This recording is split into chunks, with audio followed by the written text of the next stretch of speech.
When I'm walking down the street. I do want to say to Doni and many of you in this room that over a very long career in this city, all of you have helped me and my colleagues tell the truth and to try to tell. I may not look like you and you me, but my head up. I'm from South Carolina, so I just... What does this event mean to you, Miss Peggy Morris? Oh, my heart, Happy 20th anniversary. my heart is about loving up on my sisters. Do you know what it feels like to have your sisters in the room? John.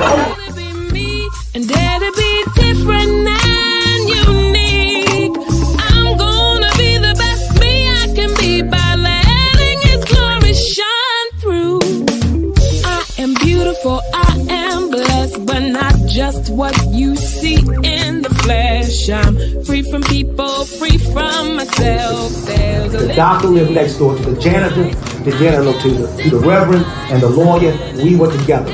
Now we get so high and mighty that you create stress for your society because you don't like poor black folks either. That's a health problem.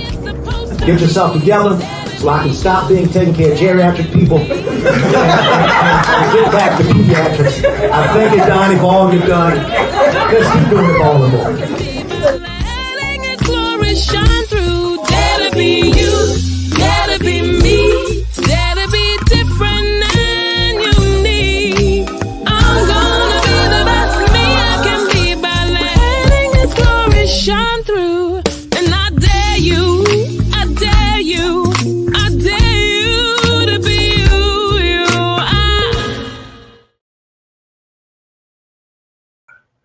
First name's Doni, last name's Glover. Entered the winner for the long haul baby. Okay, today we're going to be talking about our health. We're going to be talking about a disease, and I'm not proud to report this. It looks like I'm very gray in here. That my grandfather actually passed from diabetes. I remember my daddy telling the story of how he passed at 44. And when he told me, I think I was about 9 or 10 years old, and all I remember was hearing was the sugar diabetes. He had the sugar. And that's all you really hear as a black kid growing up. Somebody got the sugar.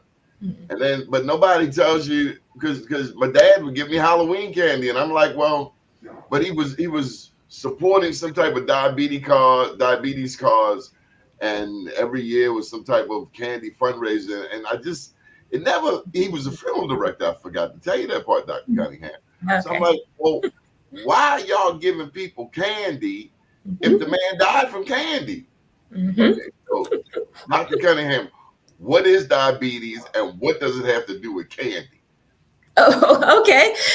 So diabetes is when the sugar in the blood runs really, really high, right? And it can come from a couple of things. First of all, there's one type of diabetes called type 1 diabetes. And actually, my mother had type 1 diabetes. And what that is an autoimmune disease in which the pancreas doesn't produce insulin. So type 1 diabetics really tend to not have any insulin production at all. So they're actually on insulin. So those are the patients that don't get to take the pills, right? Because the pills don't do any good, right? They actually have to use insulin to get their sugars down, right? And then there's type 2 diabetes, which is actually more common, right? And we know that's associated with obesity, right? And having too much sugar in the foods, right? From what you were telling me. Carbs. I mean, this society is a carb-rich society in terms of the foods that we eat. And it's putting more and more of us at risk for diabetes, especially Black folks. Man, we have a high incidence of diabetes in our community. And diabetes is the number one cause of kidney failure, right? Why? Because we eat too many sweet potato. It's horrible. Carbs, all of them. The sugary stuff that we like to do, right? You were talking about the candy, right? But people don't forget that carbs are breads, right? Like the starches that we take, the junk food that we eat. There's a Dunkin' Donuts in every corner almost, right? So we go and we stop by and we get some donuts or bagels and all that stuff. These are carbs that are not good for you. Right now, there are healthy carbs, right? Those are the vegetables that we, in the healthcare community try to promote. And I have the sense that people know what they're supposed to be eating. Vegetables are not carbs. They're carbs. They're healthier carbs, right? These are starches, right? So they're carbs, right? And but they're healthy. No. I have never heard that vegetables are carbs. Yeah, and see, that's another thing that we lack is health literacy, right? And Health literacy. Yeah, when it comes to nutrition in our healthcare, right? No, you're not alone. You are not alone. And we wonder why doesn't insurances pay for nutritional counseling? I'm sure that have you ever been offered any nutritional counseling when you go see your doctor, right? That generally is not covered under healthcare unless you have diabetes, and by then it's too late. Right. So I mean, I really focus on preventive medicine. So yes, I'd rather you not eat the sweets, the donuts, the bagels, those things. I'd rather you eat healthier vegetables, right? That's what God had intended us for it to eat. He didn't intend us to go to the store and buy a bag of potato chips. No. I'm still stuck on you saying a vegetable is a carb. It is a starch, right? It is a carb, right? Yes, it is. And people get confused too, because for my kidney patients, I generally put them on a lower protein diet. And generally they'll say, well, I only eat chicken and turkey and fish. I mean, those are protein sources, by the way, right? So I have to clarify that that is a protein source, and that's included when I say a low protein diet, right? And but I'm recommending nowadays a plant-based diet more so than an animal-based diet, and those are the meats I just talked about, because I think it's a little Oh, say that again. Just took. Doc, what vegetables are off the list? We can't eat. No, I think you can eat all the vegetables, right? People talk about potatoes. Oh no, not the potatoes, right? I mean, the potatoes only get ruined when you dump them in oil and you fry them for about half an hour, right? Or you mix them with everything else. Like, I'm from Texas, and unfortunately, our potatoes come loaded with everything, even barbecue. Right? We put everything on a potato, and that's how you ruin the nutritional value of the potato, right? I mean, the potato itself is not bad, right? But it depends on who you talk to. For me, is butter bad? I would not eat butter. Right? What do you use this in place of butter? Oh no. So here's the deal. People think that you have to cook in butter and oils. You actually don't have to cook in those things. You can steam, you can broil, right? You don't have to fry things. You don't have to. You can if you do. What do you use in place of butter? Yeah, so if I do use butter, I use no salt butter in very small amounts, but mostly I steam and bake my foods practically. Yeah, so I try to. You don't use butter? Yeah, okay, so here's the problem with butter. It's full of fats, right? And that's what raises your cholesterol. And high cholesterol is so margarine is better for Black people? I say no, none. I'm pretty strict about it. I say no none of butter? None of that. Because you know why? In this country, heart disease is still the #1 killer, right?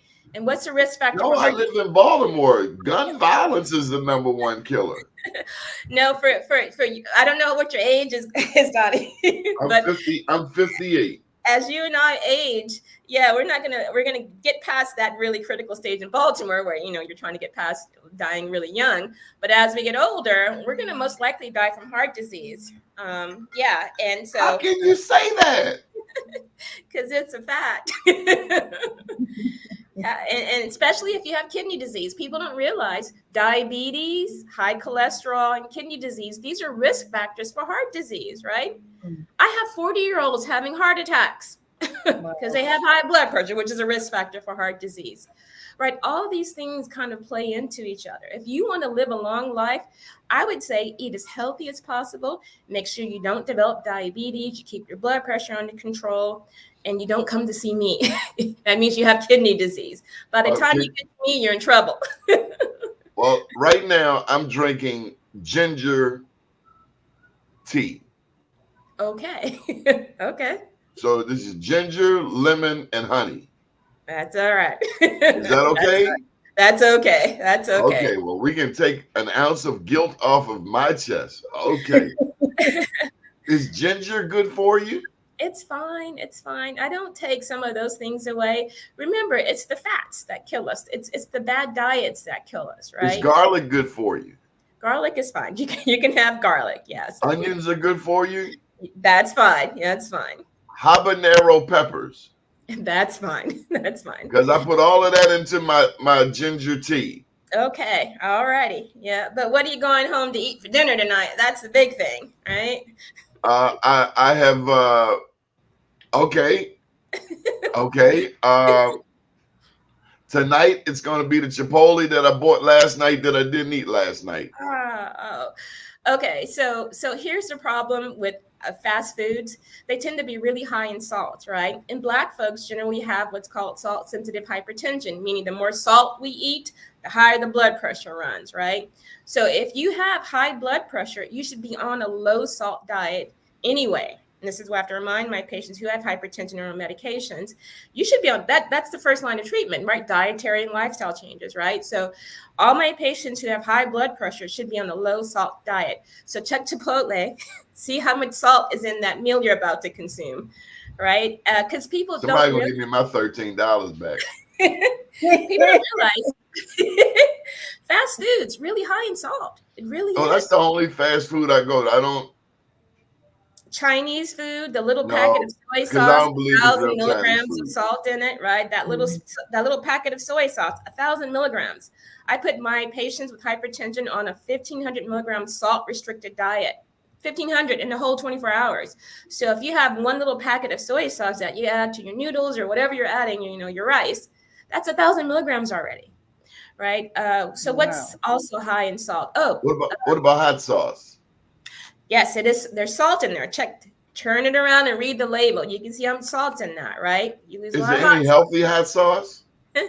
I'm assuming, people, the food industry is getting kind of smart now. They realize that people are worried about their blood pressure right now, right? So they're tending to make these lower salt, alternatives. So you have to look for it, though. You're not going to find it easy. You have to look for it. But So hot sauce is not good for you. yeah, I mean, you have to see how much salt's in there. Remember, 1,500 milligrams. Do you have hot sauce in your house? I have hot sauce, but I don't use it, right? So that's leftover, right?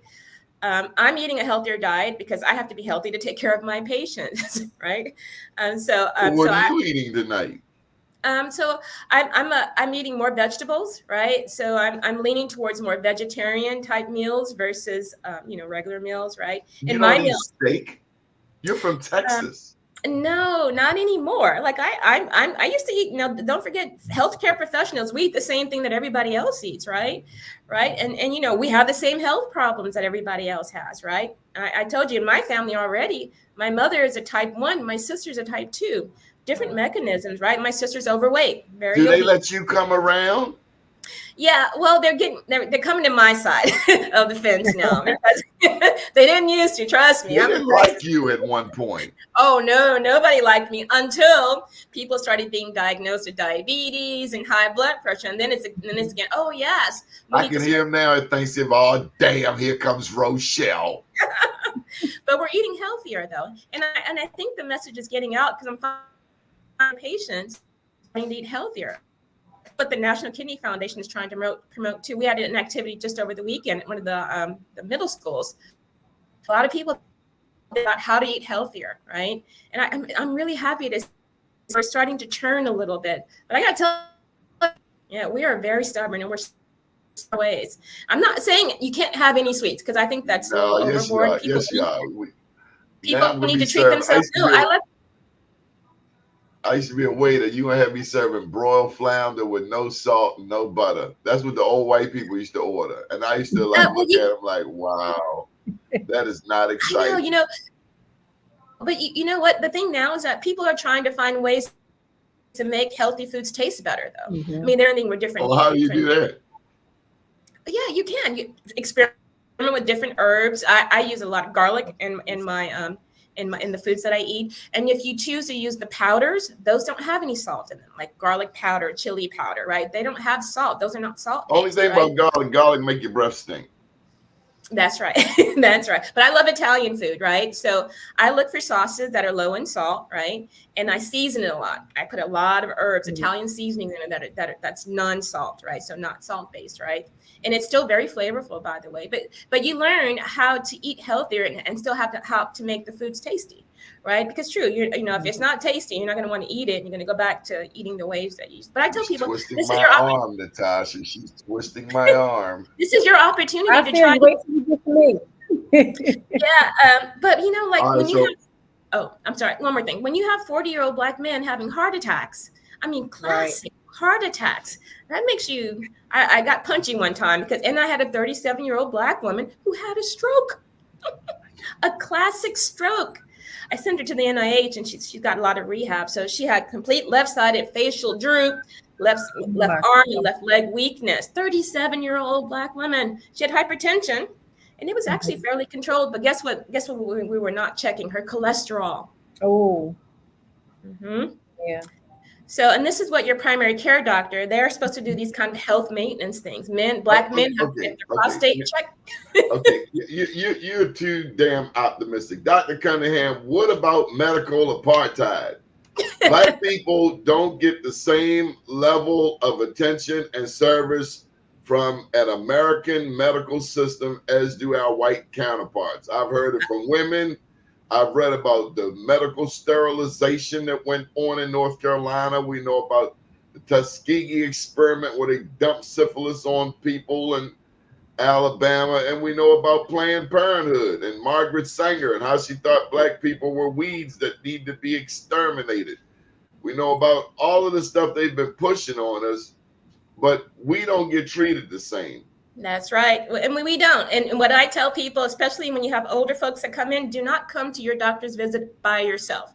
Bring a friend, bring a pad and paper, bring your questions and be ready to write down everything, right? You've got to really be your own advocate for your health. And a lot of these doctors are not African American.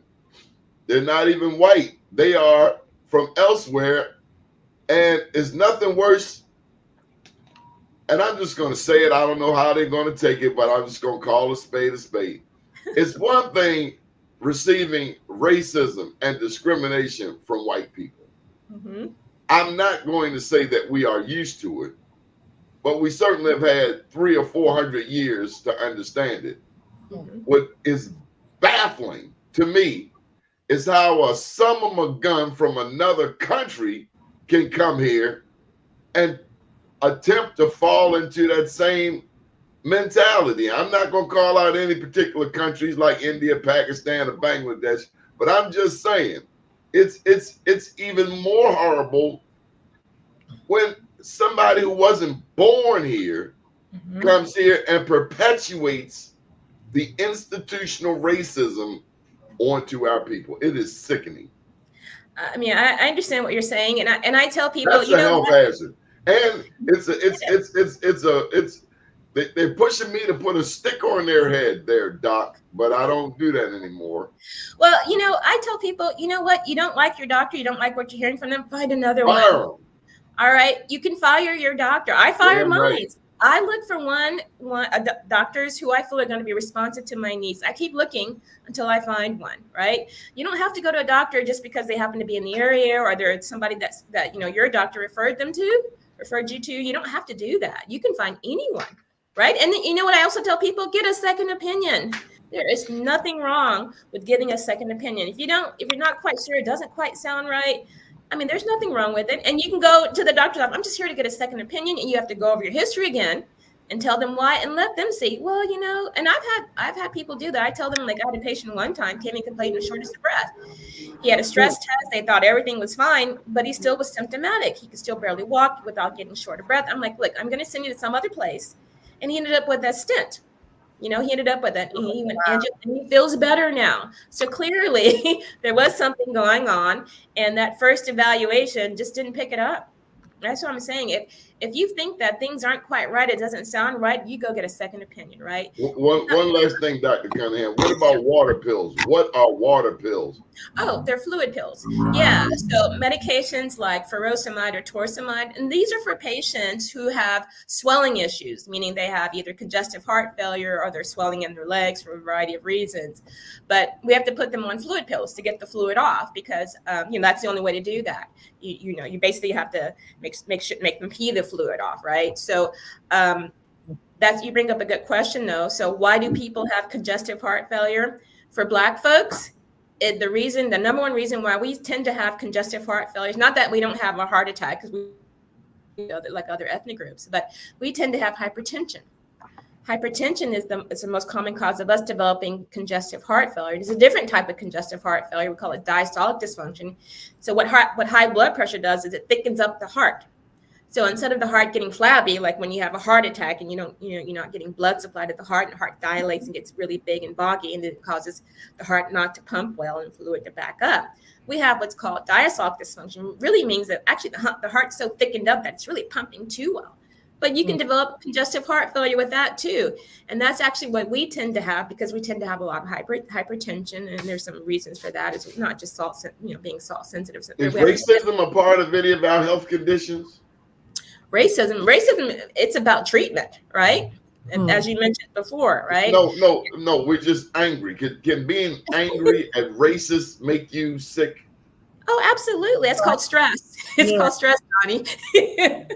We get stressed, you get your heart rate up, your blood pressure goes up. Yeah, stress kills too. Because I've often said we can get all the therapy in the world, but if our white counterparts like Donald Trump aren't getting therapy too, then you're putting a clean glass next to a dirty glass.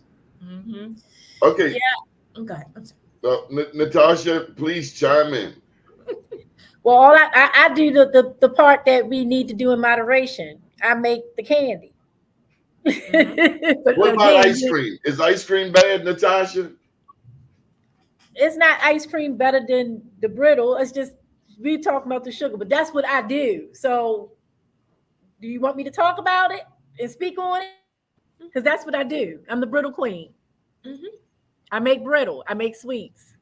But I always encourage folks to do it in moderation. You don't eat it all the time. You do it in moderation. So I basically been donating my products to the National Kidney Foundation at the Santé. So I'm going to be a vendor there coming up. What is it, May 8th? Mm-hmm. And it's May 8th. May 8th. Serving some brittle. We're going to have snickerdoodle cookies, my popcorn. It's all natural. It doesn't incorporate any high fructose corn syrup, but it's still a sweet, So you come by my table, just make sure you take one or two little samples, eat it, enjoy it, and have some another time.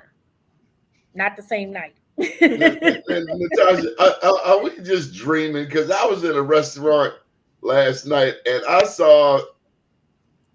I was really proud of this lady next to me, black lady. She had a sharp black dress on. I was going to compliment her, but I didn't want to get swung on.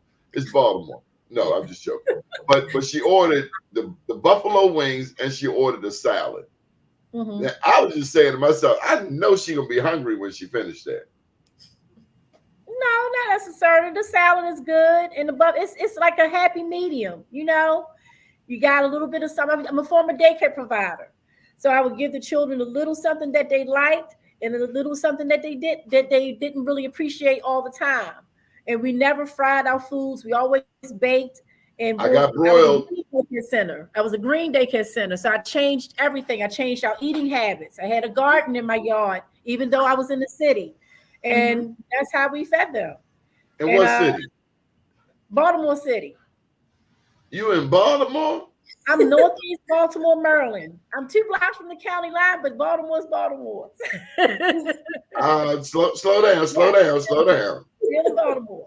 How much is your water bill a month? Oh, probably like, I don't even know, Donnie. I pay what, every 3 months? I don't know. I haven't looked at that bill yet. Oh, the gas and electric bill doubled though. Ask me about that one. Well, how's your gas and electric bill? It doubled. And at my cafe, Donnie, it tripled. I kid you not. It went from $800 to $2,100, Donnie. Oh, wow. And it was the delivery cost. Nothing is different on my bill but the delivery cost. Did you call BG&E up? They already know. The thing is, everybody's bill is going up. Yeah. That's what they're saying. So, yeah. No, that's not true. We're not going to talk about stressful things. We're talking about the Santé, and we're talking about Natasha's just brittle. See, damn, my stress just went back up. See, Rochelle? That's right now. That's what we're doing. We're going to talk about happy stuff. That water bill is stress. The water bill, my water bill was $78, and it's just me and the dog. I want to say that's all, but For 1 month. $78 is good. Still, that's $100 bill. That's Yeah, something you could. that's still Yeah, pretty I good. can pay that with one candy order. That's great. Baltimore County, 2 blocks away from you, they don't pay that much for water.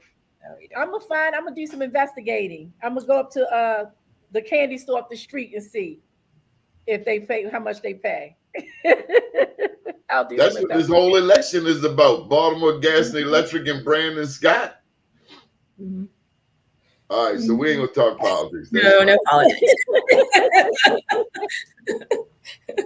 So you selling brittle, peanut brittle. My daddy I'm a loved brittle peanut maker. brittle.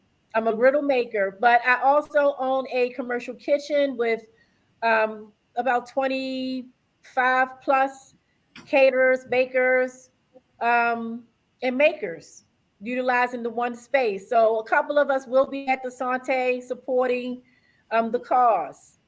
The reason why I started, I think I've been with them since the very first Santé. I know I have. I'm a former daycare provider, and at the time, one of my daycare parents had kidney disease, and I remember us getting tested. I was too old, thank God, because I'm scared of needles and scared of surgery and all that stuff. So I was so thankful to be too old. But anyway, his wife was a match. And so we didn't have to search very long. She was a perfect match, gave him a kidney, and he is good. He is good. But I've been doing the Santé ever since. What does Just- Santé stand for? I have no idea. I think it's French. I think it means to taste, I guess. Yeah. So And that's yeah, probably just fitting. Yeah, that's Yeah, fitting. I think, You'll come and taste sure. a lot of food and a lot of treats and yeah. So taste Santé, raffles and things like that. Yeah. yes. Santé is one of our major fundraisers for the National Kidney Foundation for the year, and it's a really nice event. It's like she said, it's May the 8th, and it's at the Baltimore Museum Of Industry? Downtown? Yes. Yes. of Industry. Yeah, downtown. Yeah. So I Okay. gotta say this. What does it say for the Kidney Foundation people here in Baltimore? Because they're not all black. I mean, some of them are white. I've spoken with some of them. It's pretty good that people are able to look beyond the color line to provide this information. I mean, I think I went through a couple of white people before I got to YouTube. Oh, gotcha. So Well, that's commendable and But we appreciated. need the support because my daycare parents black, and it's even harder, as I understand, for them to find a match and for them to get a kidney. So we have to represent. It's a lot of black folks that need kidneys out there. So it's important. That's why I show up every year and don't get anything back. Like, nobody's paying for this. Everything is donated.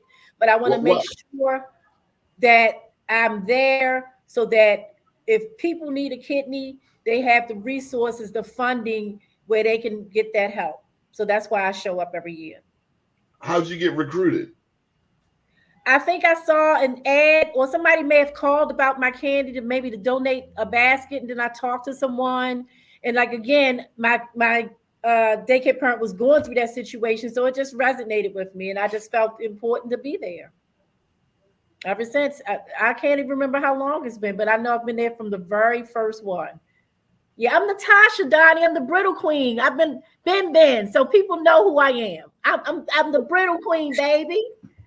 I'm gonna wear my crown. I'm gonna wear my crown on the 8th. Are you gonna be there? Well, I guess so. I'm gonna wear my crown, and I'm gonna serve my product. Is there anything? What else besides the peanut brittle? I mean, I'm scared to even ask about food in front of Dr. Rochelle. Like, well, one of my food vendors would be there. They are Muddy Tea. They are one of the vendors, a father and son team that work out of my kitchen. And I think you're going to have a whole bunch of other vendors. I think those are the only two that's coming from the kitchen, my kitchen, myself and Muddy Tea. But it's going to be a lot of vendors there showing up, giving support. because people come out, they want to eat, and like everything might not be healthy, it might be tasty, but it's an event for you to enjoy yourself that day. You know, think about your great habits after that. I know I will, because I'm gonna be going around tasting some stuff. Yes. I mean, there are a lot of things you can sample, right? You know, it's not like you're sitting down having a huge meal, but these are just exactly. Yeah, exactly. And with all things, we got to do all things in moderation. Everything. What about ice cream? I make that too, Donnie. I'm not bringing No, not you. I'm going to the doctor. Doctor, I saw an old lady on television. She was an old black lady. She was 100 years old. And they asked her, what is the key to your longevity? And this old black lady said, huh? She said ice cream. Yes, she said she eat ice cream every night. And I've been eating ice cream every night. Oh yeah. I don't know what your cholesterol is, but what people don't know is depending on the type of ice cream, there's a lot of cholesterol in ice cream, right? Outside of the carbs, carbs that added to it, but you know, there's a lot of cholesterol, right? So be careful about eating ice cream, right? So this is kind of the same thing when you hear people like say, oh, you know, my aunt's been, or my uncle's been smoking since, he's been 90s. I was like, do you realize your uncle who's continuing to smoke in his 90s, he's the exception, not the rule. Right. So most people who have been smoking forever tend to have COPD, lung problems, cancer. Right. Those are more common. And those are people that are not going to live until their 90s. So you see what I mean? I'm like, don't look at this one person who's in their 90s who's been smoking, since he was a teenager, because he survived. For some reason, he had good genes and he was able to survive and not get cancer and emphysema. But most people don't make it. When they're smoking a pack, 2 packs, 3 packs a day. And Donnie, I don't think doctor is saying stop eating. She's basically just saying do it in moderation. Like I make brittle, but I don't eat that every day. I just tasted one of my candies that I hadn't tasted probably in a year. And I was just like, oh my God, you made that. So I don't sit here and eat brittle every day. Also, you can do things differently, like with the potatoes. I love mashed potatoes, and I do have high blood pressure. But I have a chef here that can take some cauliflower and mash that cauliflower and put her spices in it, and you would never know the difference. Yes, I would. No, you wouldn't. I'm telling you, wouldn't. I'm telling you, because I never do. And like again, I love mashed potatoes, Donnie. I love mashed potatoes. And she came here, she did a photo shoot, Donnie. Look, she had her steak, the steak on the plate, the mashed potatoes, and when she was finished with the photo shoot, right? She let us share the plate, and I'm just, oh my God. She said, Natasha, I get you every time. That is mashed cauliflower. There and you I'm go. telling you never know. So you can find some ways to do different things with the food. And like with the steak, I don't eat, I love steak, but it doesn't love me. So I eat that maybe 3 times out the year, Exactly. What? So I just had a little sliver of it, and it was just Y'all eat steak in Texas like every day. Yeah. So I'm not a steak person. I'm not a steak person, but Texas is a steak. Look, I'm minding my business going into the Royal Farm, and this old black lady come out the door. She said, what do you call a cow with no legs? And I'm thinking to myself, why is this old black lady quizzing me? I'm just trying to go in here and get my stuff. And she looked at me and she said, ground beef. I thought you were going to say brisket. Yeah, but you got to know that, in the South, they have one of the highest obesity rates. There's a lot of diabetes. There's a lot of heart disease, congestive heart failure. We pay for our dietary choices, though, right? So I'm just saying, just eat smart. Choose healthier food choices that are in front of you, right? Like when we go to Santé, I'm going to choose healthier choices, right? I'm going to choose. You're coming to Santé? I'm going to be at Santé. I'll be there. Yeah, I'm a member of the National Kidney Foundation. So, you can stop past this table and just say hi, Doc. I will. Actually, I tasted your brittle. It's very good, by the way. Thank you. Yeah, all right, so Doc, let me just put this to you. Where can you get a cholesterol test? for From free. For free. See how she just now? If we dine at record numbers, why are they testing at record numbers? And why isn't it free? But see, that's a good point. You bring They up a good sending billions of dollars to Ukraine, to the Gaza Strip. How about taking care of home? Yeah, so you bring up a good point. Do you realize that most people do not have primary care providers? Yeah, I think. But we on TikTok, we know the newest dance. Yes, we know how teach to it get to our the little hair kids. done. We know what kind of shoes to buy, but we don't have a primary care doctor. So that is their realm. I have a primary. I have to remind people, I've got it. You should have a primary care doctor, because when I get my physical, I want to know what my sugar is doing.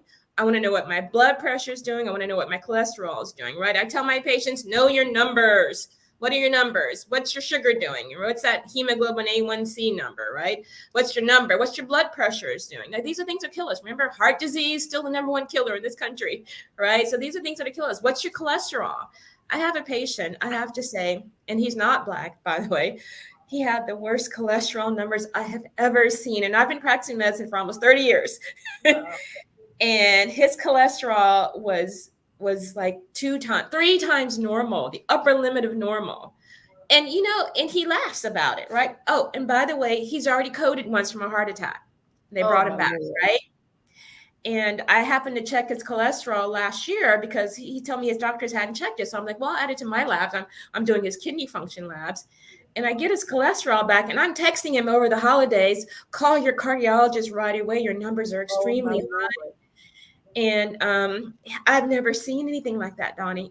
I've never seen anything like that. So it's definitely, he's got some genetic issue going on to explain why his cholesterol is so high, but it's got to also be what he's eating, what kind of diet is he eating? Is he having cholesterol? Is he having ice cream every day? Doni, turn it over.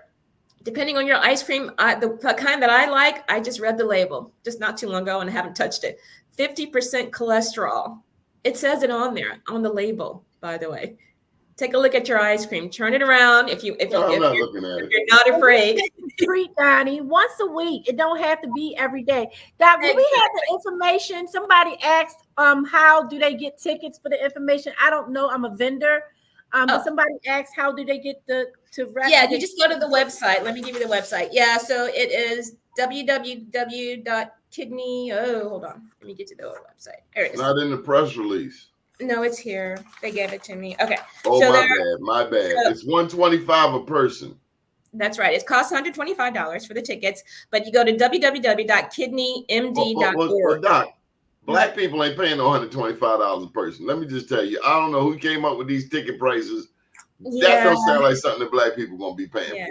Remember, it's a fundraiser, and it's doing a lot of educational. We do a lot of educational things throughout the state of Maryland. I don't doubt that, but you get a whole lot of Black people paying $125. There's a lot of Black folks that do attend every year. We're going after the people with money because they can help the cause.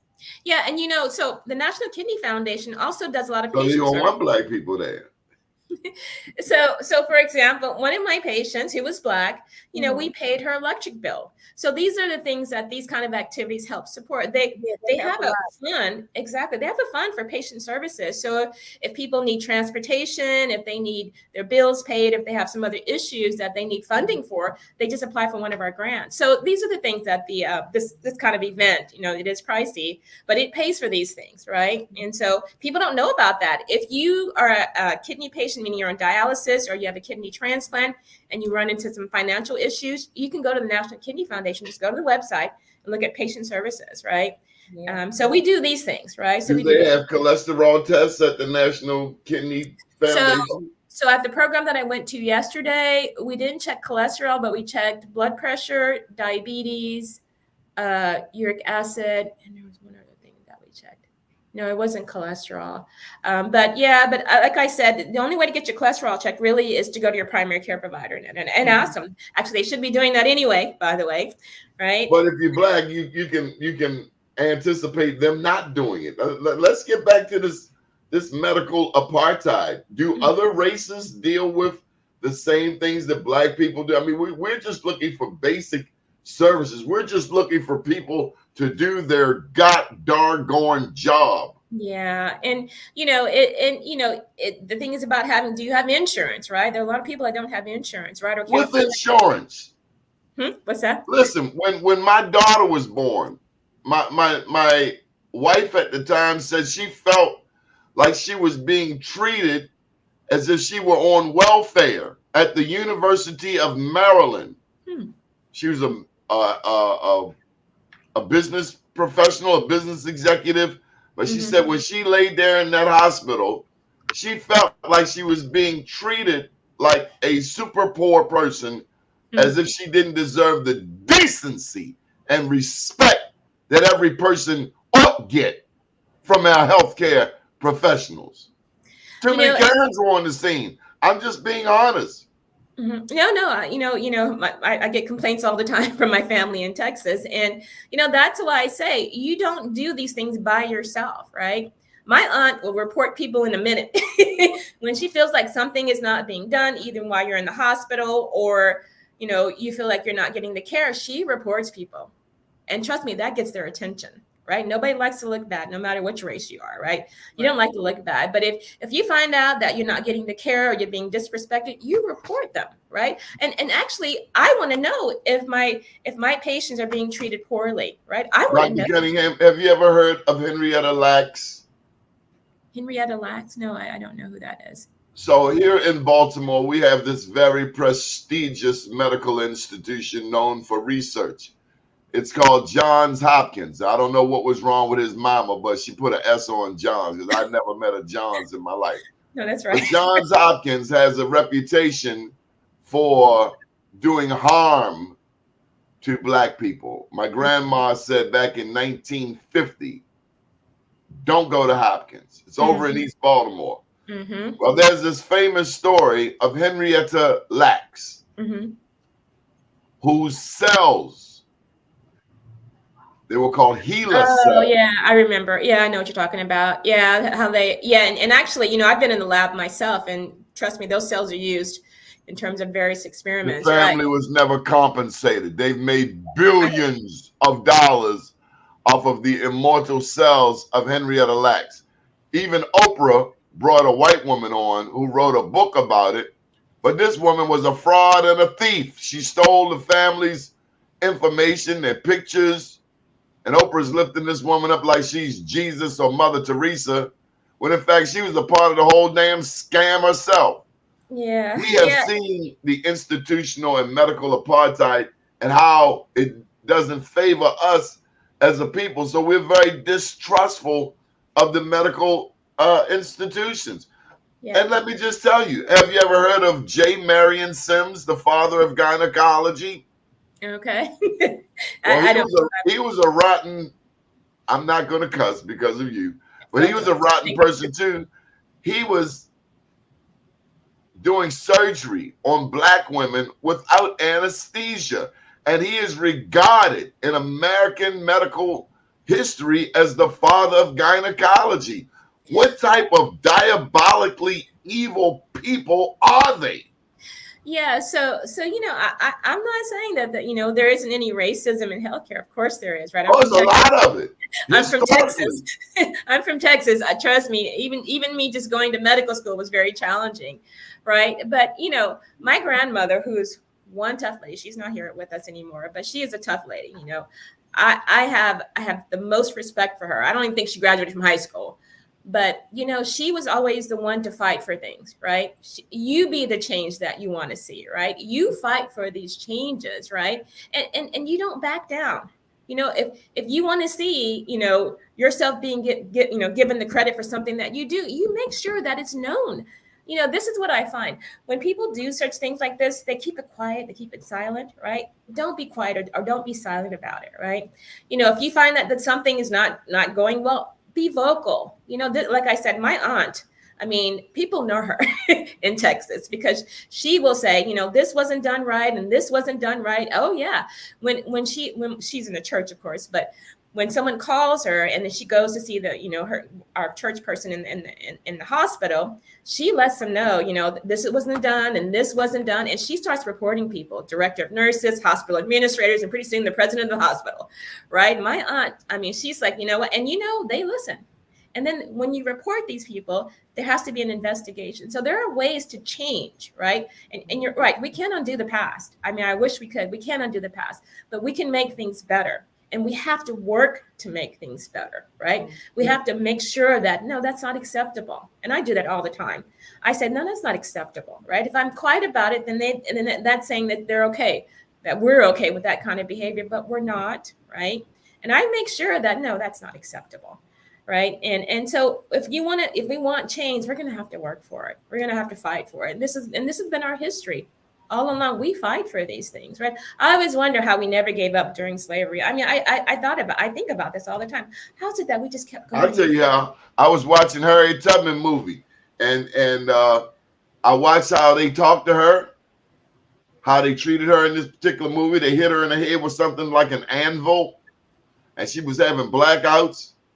She said it made her closer to God, but you imagine somebody hitting Harriet Tubman with an anvil?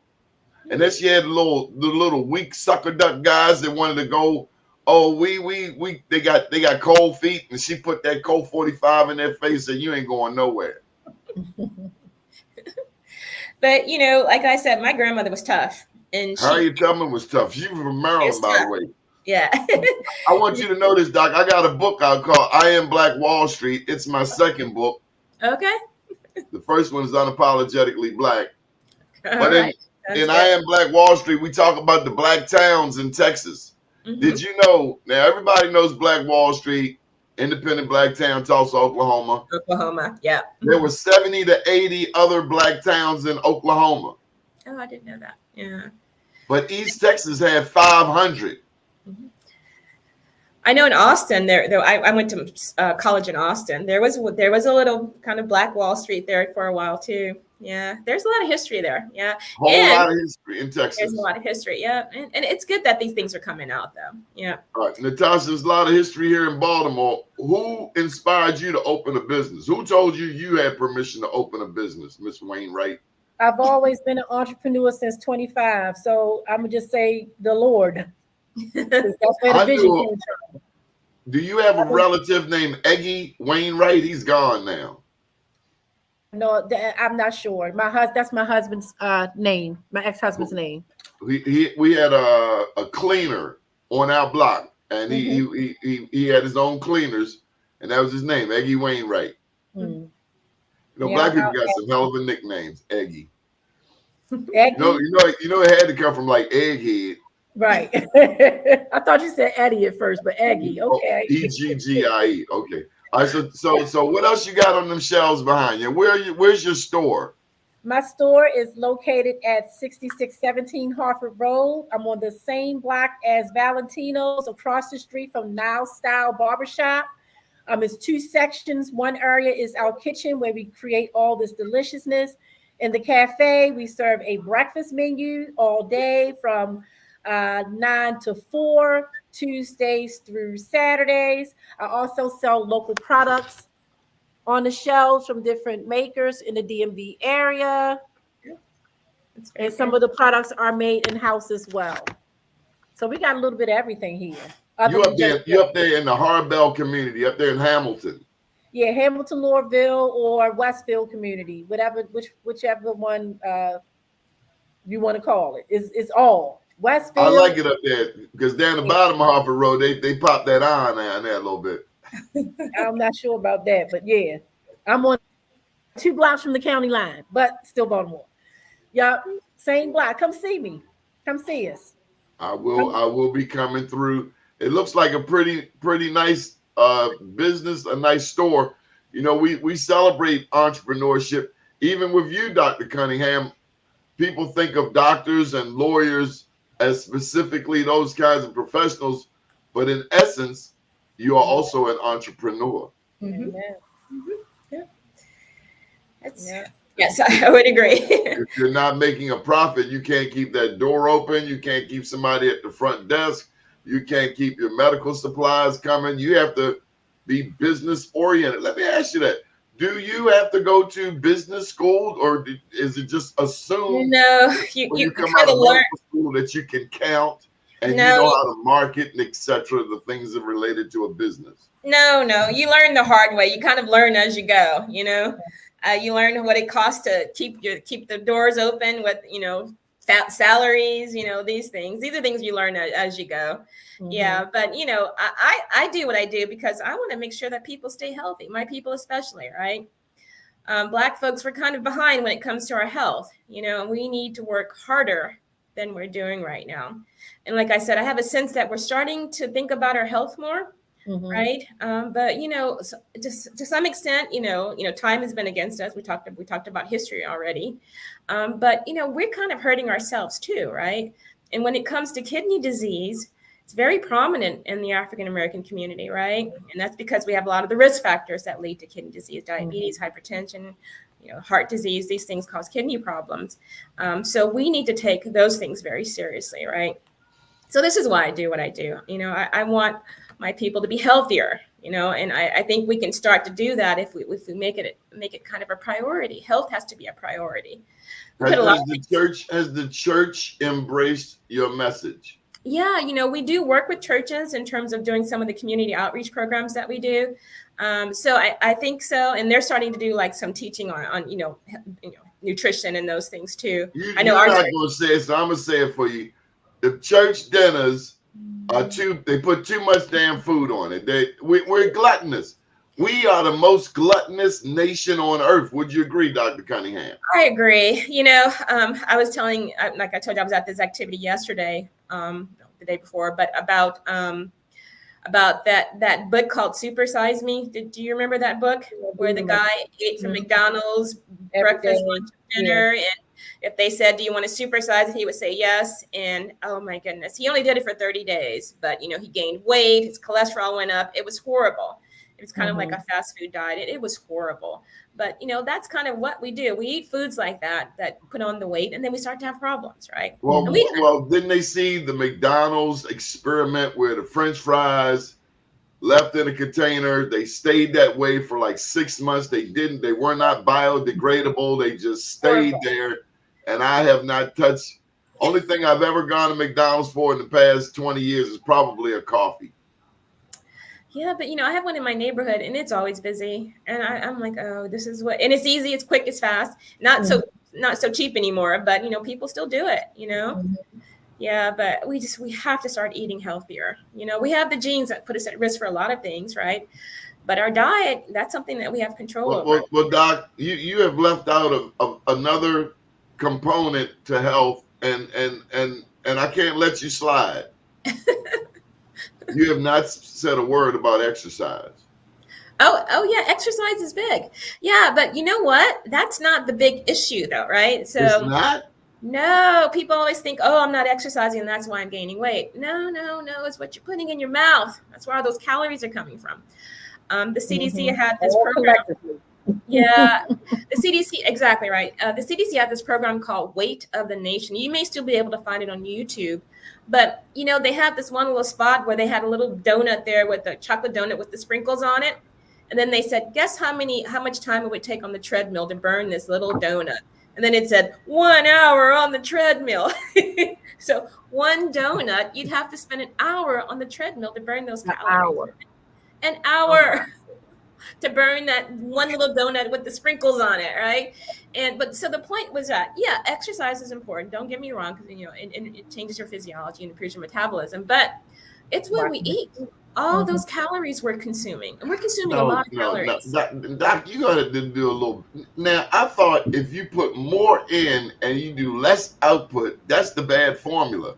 So, like, whatever you put in, you got to have a exercise, or you got to walk, you got to run, you got to swim, you got to do something. You can't just sit there because COVID has made people comfortable sitting right in front of that computer. Yeah, I'm not saying that. I'm not saying don't exercise.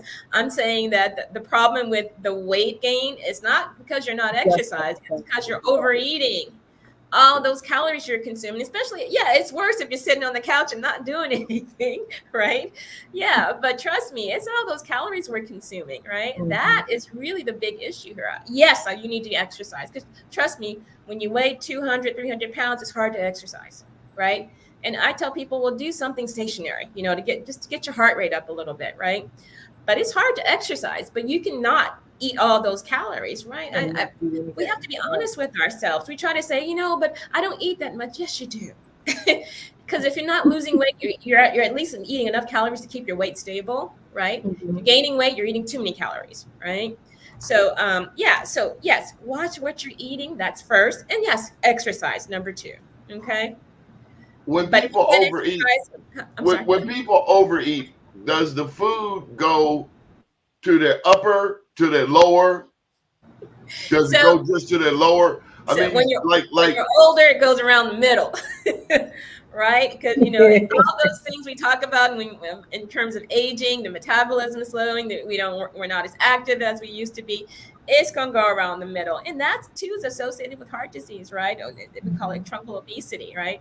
Central obesity. It's bad. People with big butts that's obesity if they have a big butt. I mean, because I say this, look, Doc, there are people going to get these needles to blow their butt up, Botox and all these other things. I mean, I'm in the restaurant yesterday. There was this white lady, and her butt looked way too big for her little body, but she had it on there. And I'm just saying, is that stuff diabetes related to? No, it just didn't look normal. Yeah, that's a little different. Okay, I'm talking about real obesity, right? This is really weight, not cosmetic stuff. No, because one of our advertisers has come on this show and says she will give you a shot once a month to help you lose weight. No. So I'm talking about when, you know, the obesity in which, you know, you've overeaten, not the stuff that, you know, you do to yourself, right? And you know, I also remember, like, when I have patients with congestive heart failure, sometimes they have weight on them, but that's fluid weight, right? Because they have the swelling in their legs. That's not real weight, right? That's not the obesity we're talking about. And and that comes off when the fluid comes off, right? So the weight will come down with that just alone. But yeah, no, I'm talking about real obesity. Doc, I'm going to help America lose 5 pounds right now. You know how you lose 5 pounds? Okay. And this is specifically for the church crowd, and it's kind of humorous. But when them church people, I used to be a waiter now. Okay. When them church people come into my restaurant on Sunday after church, and they just ate 2 crab cakes and a breast of chicken, mashed potatoes, stewed tomatoes, string beans, and some biscuits. You know what they want to do? I'm gonna tell you what they want to do. They want to sit there in my section for the next hour and a half. And you know what they're not going to do?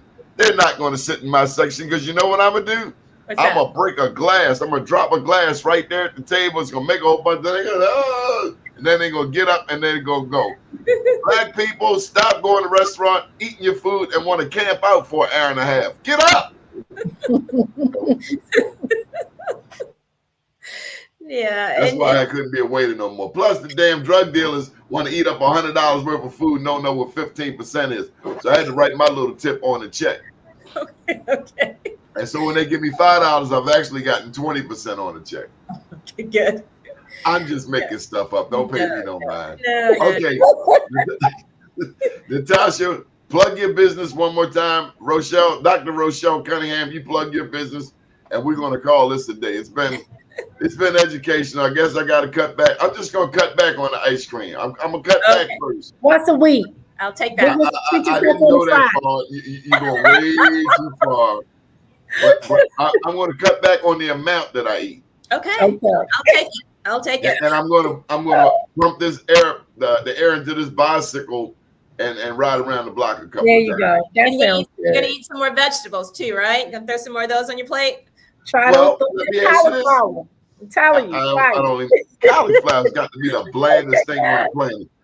My name is Natasha Wainwright. I'm also known as the Brittle Queen. I operate Be More Made with Pride Commercial Kitchen. So if it's any people that want to get into the culinary industry and need a licensed kitchen to do your thing, look me up. My name is Natasha at Be More Made with Pride. Also, I'm the owner of Natasha's Just Brittle, specializing in artisan brittle treats. And if you want a great place to eat, stop by the cafe at Be More Made with Pride, located at 6617 Harford Road, Northeast Baltimore, open Tuesdays through Saturdays from 9 to 4. Yes, and what's the name of it one more time? Because you said it so fast. The cafe at Be More Made with Pride. Be More Made with Pride. Yes. BMO See, made you're the supposed to be all over BMoreNews.com. You're supposed to be right here in this ticker tape. Okay, Dr. Rochelle Cunningham. Yeah, I just want to talk to you. I just remind you guys again about Santé. It's coming up. It's giving back for kidney disease this coming Wednesday, May the 8th. No, Next May week. the 8th. Next week, 6:30 to 9:30, Baltimore Museum of Industry. If you want to get your tickets, go to www.kidneymd.org. And you can also reach us on our Facebook page at nkf.md.de, or Twitter or X at NKFMDDE, and then Instagram at nkf.md.de if you want to find out more information about the Santé that's coming up. Hope to see you there. One last thing, Doc, do you make collard greens? Yes, I do like collard greens. Yes, that's part of my diet. And how do you cook your collard greens? I steam it. Yeah, I steam it, and then I flavor it a little bit. Yeah. What do you use for flavor, Doc? Come on. Oh, okay. So I use a low sodium tahini sauce. Oh, and I use that actually with all my vegetables, and it's really good. Yeah, and it's low salt, right? And you don't really eat all of it. Spell tahini. Tahini. Tahini sauce. Yeah. And what is that? And it's a dressing that's made, and you can get it at Whole Foods, and they have different kinds of dressings that you can, and, of course it's healthier for you, and it's lower salt. But I use that to flavor a lot of my vegetables. So do your non-physician family members like your collard greens? Well, actually, I'm turning people on to the tahini. I'm the only one that eat my collard greens.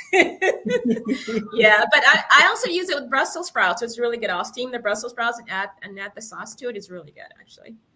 Yeah, and it's good for you, and it won't raise your cholesterol, Donnie. We have to bring you back on this show. We have to talk about. Okay, all right. Eating healthier. I'm going to look for this tahini sauce, but you haven't really convinced me that it's good. Okay, it's at Whole Foods, and yeah, that's the only place where I know where it is. That's all you put in your greens?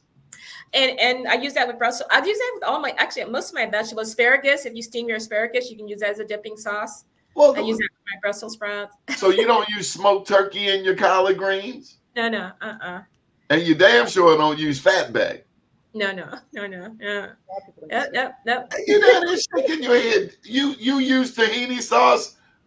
And I'll use like some apple cider vinaigrette if I want to season a little bit. So I use some other seasonings, right? So I use Natasha, you shaking your head. What you put in your collard greens? I work with chefs. I don't have to cook. I cook brittle. But they cook, you got them from every spectrum. They cook healthy. They use plenty of seasoning. See these seasonings on my shelf? You can. That's what we use right there. Mm-hmm.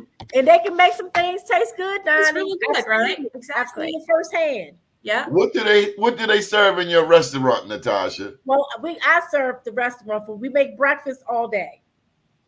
Breakfast all day. So your traditional pancakes, French toast, breakfast all day. Yeah. So no lunch, no dinner? Well, we serve some lunch items. We have like a noodle bowl. We have taco bowl. We have chicken strip and fries. We have a salad. So it's really more geared towards breakfast, but we have a few lunch items. So Donnie, what she's telling you, you can eat healthy and still have it really tasteful. Yes.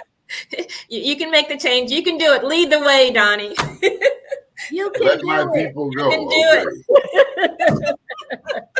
Special thank you to all of your friends who made this interview happen, including the PR lady, Karen Sagal. Mm-hmm. Up to date, down tomorrow. Do your day and everything will follow. Nothing to it but to do it. I got to do it, regardless of how I feel. I'm struggling with this ice cream, though. I am somebody. I am my brother's keeper. Good morning, That's world. right. Your brother's keeper.